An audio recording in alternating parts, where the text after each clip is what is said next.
Une nouvelle année commence et tu as décidé d'amener tes finances au niveau supérieur. Parfait, parce que dans cette vidéo, on va voir ensemble comment est-ce que tu peux commencer dès maintenant à te bâtir ton avenir financier. Mais surtout, je vais te faire une promesse. À la fin de cette vidéo, tu repartiras avec un plan concret que tu pourras tout de suite mettre en place. Mais surtout, tu auras un plan qui va travailler pour toi. Let's go!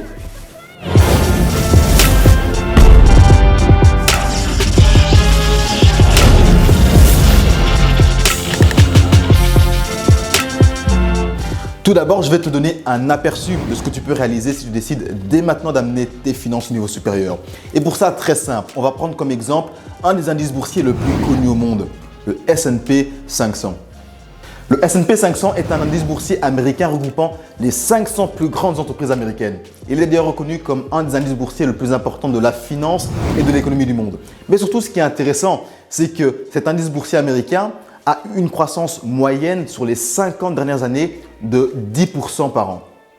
Quand je parle de chiffres, j'aime toujours montrer un exemple. Alors, imaginons que tu décides dès maintenant d'investir un capital initial de 1000 € et que chaque mois, tu réinvestis 200 € dans un ETF, Exchange Traded Fund, qui suit tout simplement le cours de l'indice boursier, le S&P 500, et dans l'hypothèse que chaque année, tu as un rendement de 10%. Ça veut dire qu'après 10 ans, tu auras atteint un capital de 40 843 €.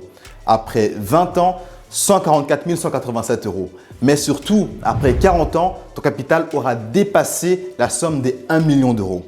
Tout ça pour te montrer, comme dirait notre ami Einstein, la puissance des intérêts composés. Maintenant, il est temps de passer au plan. Alors pour commencer, il est important que tu puisses avoir une vue globale de ta situation financière. Parce que c'est en connaissant tes rentrées et sorties d'argent que tu vas pouvoir savoir combien tu peux allouer à tes investissements et à ton épargne.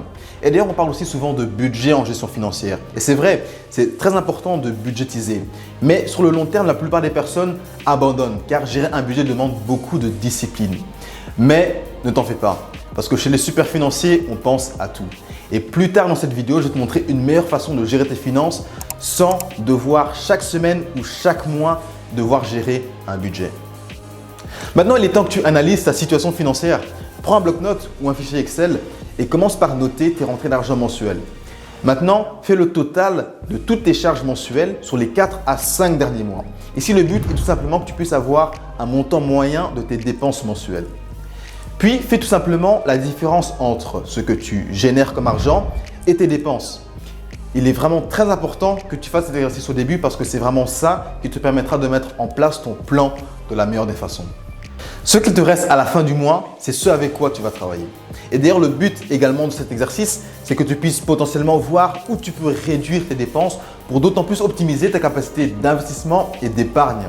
Mais maintenant, s'il ne te reste quasiment plus rien à la fin du mois, voire tu es en négatif, alors dans ce cas, il est vraiment absolument important que tu puisses réduire tes dépenses. Et pour ça, j'ai une astuce. Et cette astuce est très simple. Il est de suivre la super règle. Paye-toi en premier. Dès que tu reçois ton salaire, la première personne que tu dois toujours payer, c'est toi. Et une fois que cela est fait, tu n'auras pas le choix que de vivre avec ce qu'il te reste sur ton compte. Et sans t'en rendre compte, tu commenceras à dépenser moins, mais surtout tu trouveras des solutions pour dépenser moins. Alors, suis la super règle. Parce que si tu décides de ne pas la suivre, alors il sera difficile, voire impossible pour toi de te bâtir un avenir financier stable sur le long terme. Alors vraiment, suis la super règle. Non mais sans déconner, paye-toi en premier. Maintenant que tu connais ta situation financière actuelle, il est important que tu puisses définir un ou plusieurs objectifs financiers à atteindre pour le 1er janvier 2023 très précisément. Et un objectif précis et clair pourrait par exemple être celui d'avoir tout compte confondu 10 000 € le 1er janvier 2023. Ou encore d'avoir atteint une capacité d'épargne de 20% de ton salaire le 1er janvier 2023. Et ici, n'hésite surtout pas à aussi mettre des objectifs qui vont un petit peu te faire douter, mais qui restent tout de même réalistes. Et tu verras que même si tu ne les auras pas atteints le 1er janvier 2023, tu en seras étonnamment proche. Tu connais précisément ta situation financière actuelle et tu as défini un objectif financier à atteindre. Super, on y est presque. Maintenant, ce qu'il faut que tu fasses, c'est que tu puisses connaître le pourcentage que tu souhaites allouer à tes dépenses, épargne et investissements. Et c'est ici d'ailleurs que ton profil d'investisseur joue un grand rôle. Es-tu plutôt une personne qui aime prendre des risques ou préfères-tu la sécurité? C'est en fonction justement de ce profil que tu vas pouvoir savoir le pourcentage que tu es prêt à allouer aux investissements. L'idéal serait de dédier 20 à 30% de ton salaire vers ton épargne et tes investissements. Et bien sûr, plus ce montant est élevé, mieux c'est. Mais parlons un petit peu de la règle des 50, 30, 20. Cette règle dit tout simplement que 50% de ton salaire sera dédié à tes dépenses fixes et variables. Loyer, électricité, courses et j'en passe. Et puis 30% sera dédié à ton épargne et investissement et les 20% restants, tu fais ce que tu en veux. Maintenant, il est également important que tu détermines dans cette même portion des 30% dédiés aux investissements et à l'épargne, le pourcentage que tu souhaites justement allouer à l'épargne et à l'investissement. Et ici, c'est très simple. Donc, si tu as un profil d'une personne qui aime le goût du risque, donc dans ce cas, tu tendras plus vers l'investissement. Mais si tu es une personne qui préfère la sécurité, tu tendras plus du côté de l'épargne. Mais que tu sois la première personne qui aime le goût du risque ou la deuxième qui préfère la sécurité, au début, je conseille que les deux personnes commencent tout de même avec la même répartition entre épargne et investissement. Pourquoi ? Tout simplement parce qu'au début, l'objectif premier sera celui d'accumuler au minimum 3 mois de salaire qui va servir de fonds d'urgence. Alors si on regarde cette portion des 30% d'un peu plus près, les deux personnes, donc épargnants et investisseurs, auront la même répartition, c'est-à-dire 70% sera dédié à l'épargne pour épargner de manière agressive et atteindre ce minimum de 3 mois de fonds d'urgence et 30% sera dédié aux investissements. Et donc une fois que cet objectif des 3 mois minimum sera atteint, c'est là qu'on verra la différence entre l'épargnant et l'investisseur. Si tu as le profil d'un investisseur et que tu as terminé de constituer ton fonds d'urgence, à ce moment-là, tu peux commencer à dédier 50 à 80% de ce montant vers tes investissements et les 20 à 50% restants vers ton épargne. Maintenant, si tu as plutôt le profil de quelqu'un qui préfère la sécurité, alors tu peux continuer à dédier 50 à 75% de ce montant vers ton épargne et le restant, donc 50 à 25% vers tes investissements. Il faut savoir qu'épargner pour épargner n'est pas forcément la meilleure solution, notamment à cause de l'inflation. C'est pour ça qu'il est important d'également investir.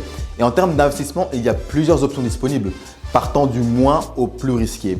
Mais une bonne façon d'investir de manière tranquille, c'est par exemple investir dans un ETF qui suit l'indice boursier, le S&P 500, parce que de cette manière, tu peux investir dans les 500 plus grandes entreprises américaines, ce qui te crée une diversification sur 500 entreprises, ce qui réduit également bien évidemment le risque. Investir dans un ETF est donc une très bonne alternative par rapport au compte d'épargne.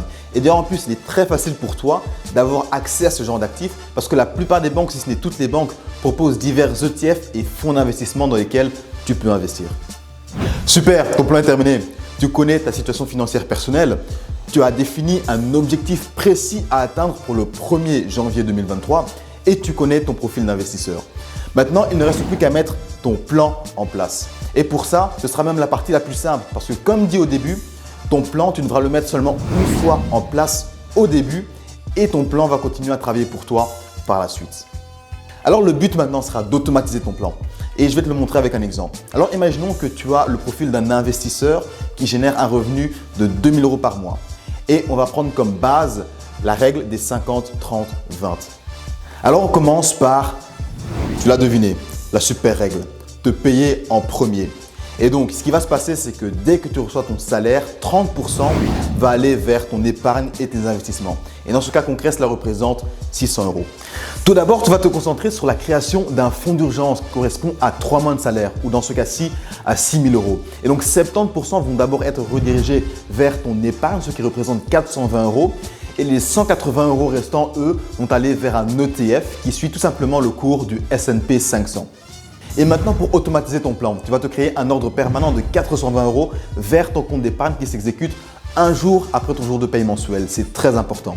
Et de la même manière, chaque mois, donc un jour également après ton jour de paye, tu vas mettre en place un plan d'investissement qui va investir automatiquement 180 € dans l'ETF en question qui suit le cours du S&P 500.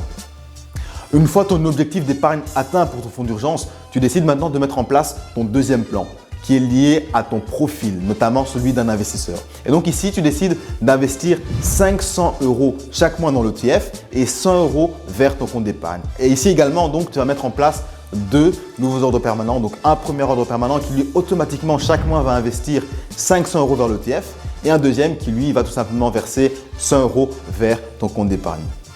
Alors seulement après avoir fait tout ceci, après avoir suivi la super règle de te payer en premier, tu peux commencer à te concentrer sur tes différentes charges, donc charges fixes et charges variables. Et ici, tu peux également automatiser le processus. Tout simplement, toutes tes charges récurrentes telles que ton loyer, l'électricité ou tes différents abonnements, automatise-les au maximum pour ne plus devoir y penser. Et de cette manière, tu vas gérer ton budget de manière totalement automatisée.